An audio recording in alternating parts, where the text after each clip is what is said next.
Ever since the dawn of mankind, humans have been dreaming of what's beyond the horizon. And while early man possessed the urge to explore the unknown, in this age of modern technology and globalization, the undiscovered realms of the earth have almost disappeared. However, voyages of discovery still exist in the surfing world.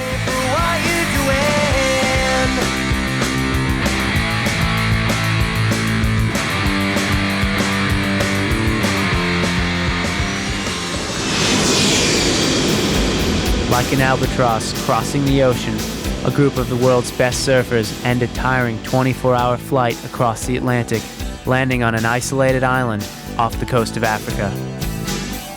A tiny volcanic outcrop rising out of the vast expanse of the Atlantic Ocean. This sun-drenched island is a popular holiday destination for hordes of European tourists escaping the bone-chilling Northern Hemisphere winter.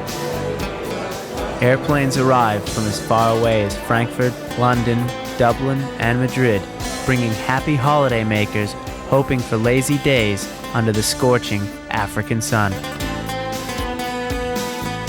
But our traveling surfers are in search of something vastly different. Far from the beachside bars, busy resorts, and tourist shopping strips, this desolate island holds a secret.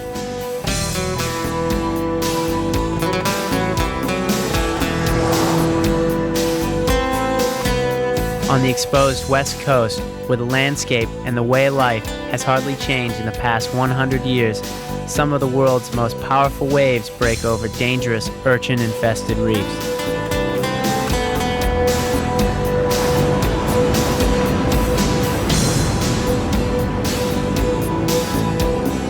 During winter, deep, low-pressure systems crossing the North Atlantic send nuclear-strength swells crashing into this rugged coastline, colliding with sharp volcanic rocks and forming huge, hollow waves.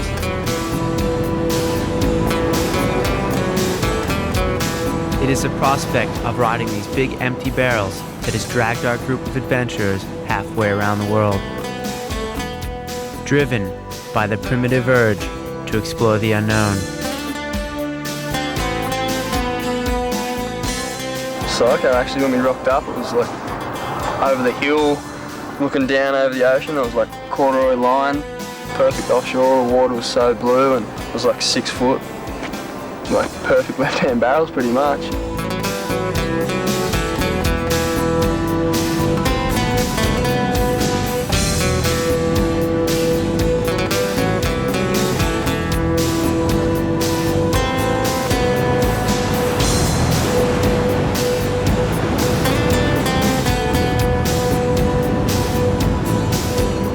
Going away on like a little mission, I suppose, a little adventure, and don't really know what to expect.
After driving down countless dusty dirt roads with surfboards optimistically strapped to the car's roof, our intrepid group of travelers have finally reached their destination, a sleepy fishing village on the edge of a windswept beach.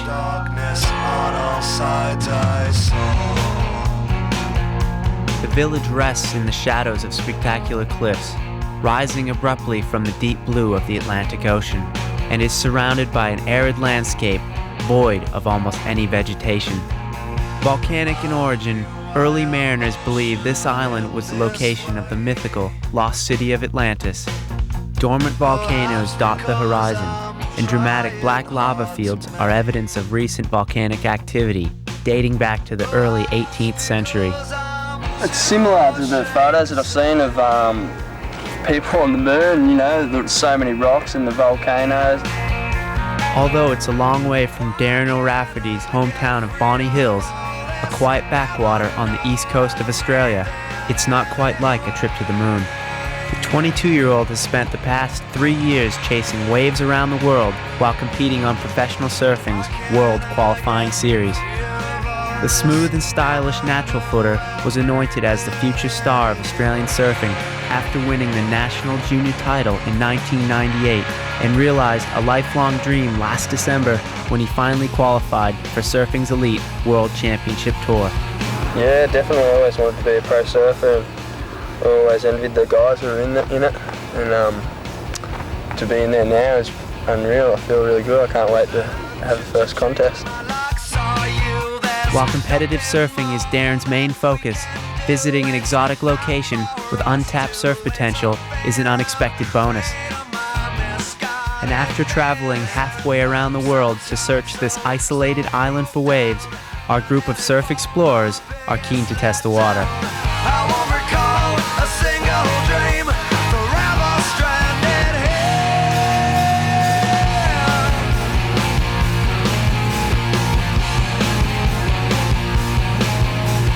Why can't I get free of all this?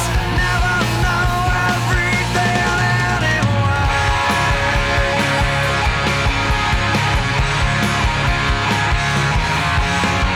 Why can't I get free of all this?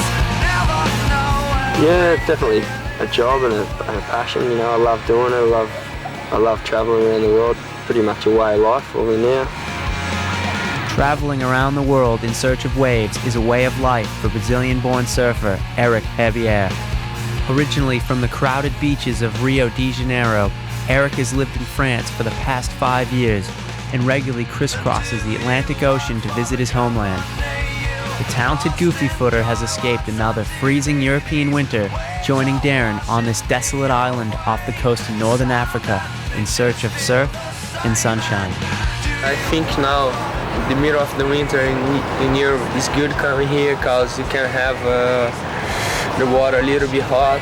The waves here are strong and you can do big turns. Reigning European champion, Spain's Pablo Gutierrez has joined Eric's exodus from Europe. The winter in Europe is really hard because the weather is really cold. It's not like in Australia. But I can't take The 20-year-old from Santander in northern Spain is using this trip to prepare for his maiden year, competing on surfing's World Qualifying Series. After dominating the European Junior Circuit and enjoying an emotional victory at the European Amateur Championships, the flashy natural footer finished 5th at the World Junior Championships at Phillip Island in Australia last November. And Pablo is determined to prove himself on the international arena. Yeah, it's difficult, you know, in Spain. It's like a new sport, and there are not a lot of people surf. But this hasn't stopped the young Spaniard from chasing his dream of becoming a successful professional surfer. But now it's everything for me. I want to do contests, I want to traveling, I want to be better each day, I want to surf with the best surfers in the world. I want a lot of things, you know. In this surf adventure is a perfect opportunity for Pablo to prepare for the cutthroat competition of surfing's World Qualifying Series and work toward his goal of leading the European charge on the elite World Championship Tour. Europe, you can be the best, but in the world, there are a lot of big surfers, so it's nothing.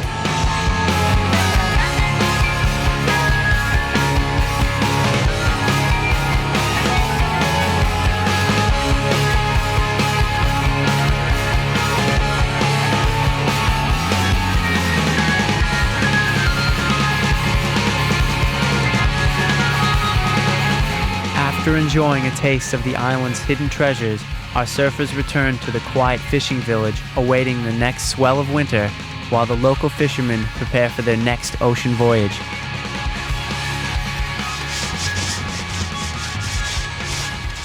Lo marchamos a navegar de África.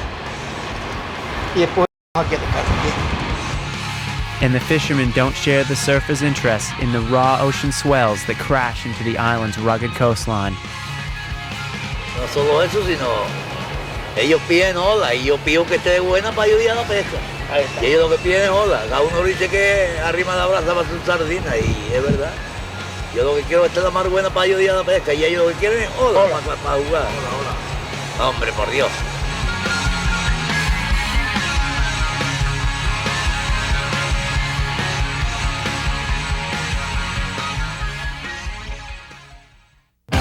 Traveling the world in search of surf is a culture shock for Californian teenager Dane Reynolds. Arriving in a foreign country and struggling to overcome the language barrier, the 16-year-old was desperately homesick, dreaming of the waves back home at Ventura, a small coastal town above Los Angeles on California's central coast. Love Rincon and Sandspit and just a couple other breaks. And it's just laid back. It's not like LA where everybody's rushing to get somewhere.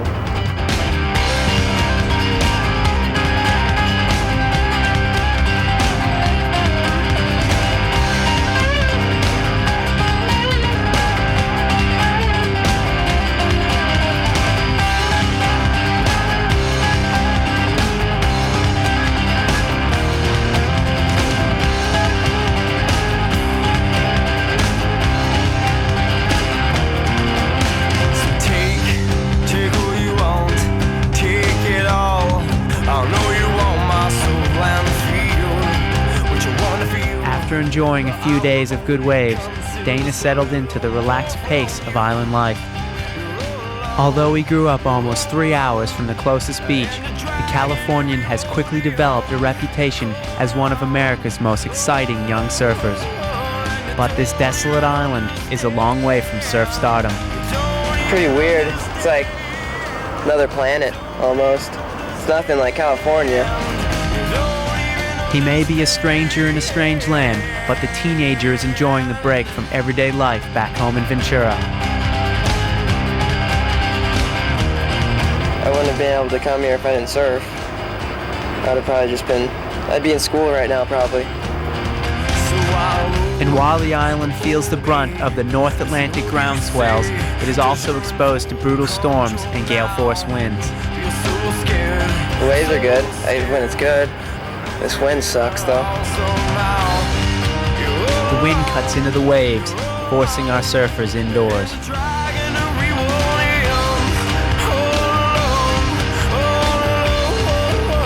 But on the other side of the island, conditions are perfect for windsurfing, and 13-time wave sailing world champion Bjorn Dunkerbeck has arrived on a search of his own.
windy, it's really windy, and jumping is the main focus because the riding is side onshore, it's kind of choppy, so the jumping is definitely the main focus. Air time is the air time.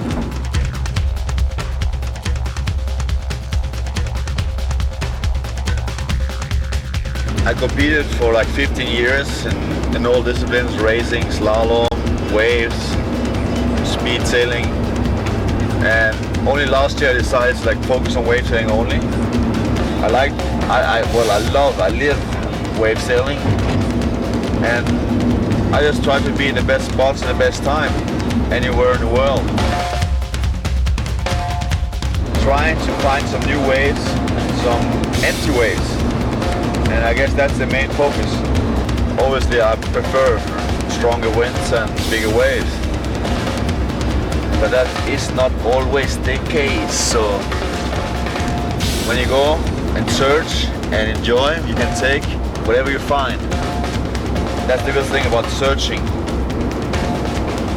Perfection, perfection and perfection.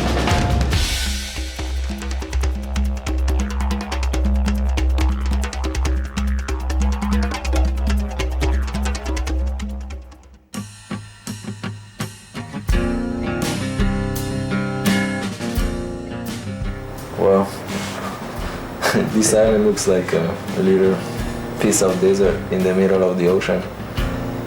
There's no trees, it's pretty flat, and the mountains are pretty round. Although both are of volcanic origin, the island's arid landscape is in stark contrast to the overgrown rainforest of Manoa Julei's homeland.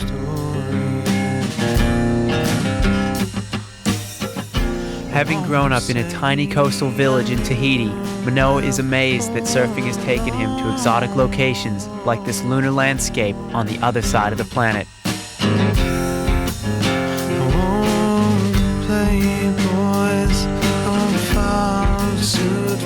Searching for good waves and going to places you wouldn't expect to have been. Cannot believe I'm doing it. While Manoa doesn't compete on surfing's professional tour, the casual natural footer is widely regarded as one of the best tube riders in the world. He dominates his local break of Chaupu, a vicious South Pacific reef pass that is notorious for huge waves and horrendous wipeouts.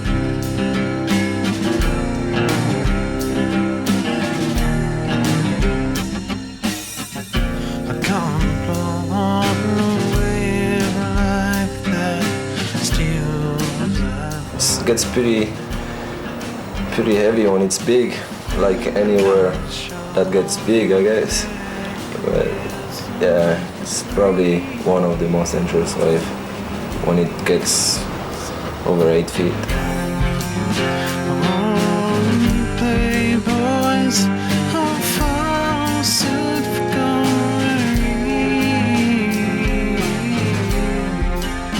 This desolate island may be a long way from Tahiti, but the waves have much in common with Manoa's island home.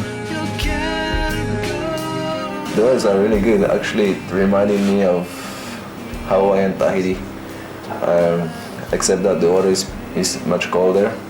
We surfed a left that was a lot like Chopo or Pipeline, and we had some good barrels.